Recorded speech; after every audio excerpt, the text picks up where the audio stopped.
Hello everyone, 9 months baby కోసం ఉగ్గు ఎలా తయారు చేయాలో చూపిస్తాను. ముందుగా ఒక గ్లాసు బియ్యం తీసుకోండి. దాంట్లో 2 టేబుల్ స్పూన్స్ పెసరపప్పు, 2 టేబుల్ స్పూన్స్ కందిపప్పు, 1/2 టీ స్పూన్ జీలకర్ర. మనము 9 మంత్స్ నుంచి డ్రై ఫ్రూట్స్ స్టార్ట్ చేయొచ్చు. సో 4 బాదం పప్పులు, 4 జీడిపప్పులు తీసుకొని స్టార్ట్ చేయండి. తర్వాత వీటిని నీళ్ళతోటి శుభ్రంగా కడుక్కొని ఇలాగా క్లాత్ మీద ఆరబెట్టుకోండి. నేను ఫ్యాన్ కింద ఆరబెట్టాను. సో నేను అందుకనే విడివిడిగా వేయిస్తున్నాను.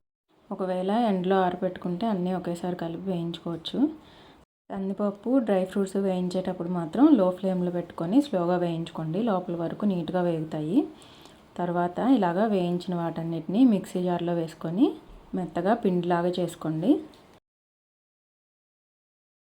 ఇప్పుడు దీన్ని ఎలా కుక్ చేసుకోవాలో చూపిస్తాను. ముందుగా ఒక గిన్నె పెట్టుకొని ఒక గ్లాస్ వాటర్ పోసుకొని 1 టేబుల్ స్పూన్ పిండి వేసుకొని బాగా కలుపుకోవాలి. ఉండలు లేకుండా ఉండాలి. తర్వాత స్టవ్ ఆన్ చేసుకొని పొంగొచ్చే వరకు హై ఫ్లేమ్లో ఉంచుకొని తర్వాత కలుపుకుంటూ లో ఫ్లేమ్లో పెట్టుకొని కంటిన్యూస్గా కలుపుతూ ఉండాలి. మధ్య మధ్యలో చిందుతూ ఉంటుంది. ఒకసారి మూత పెట్టుకొని 2 మినిట్స్కి ఒకసారి తీసుకుంటూ కలుపుకుంటూ ఉండాలి. దీంట్లో కావాలంటే కొంచెం నెయ్యి కూడా యాడ్ చేసుకోవచ్చు. టేస్ట్ బాగుంటుంది. ఇంతేనండి, ఉగ్గు రెడీ అయిపోయింది. ఈ వీడియో నచ్చితే లైక్ చేయండి, షేర్ చేయండి, సబ్స్క్రైబ్ చేసుకోండి.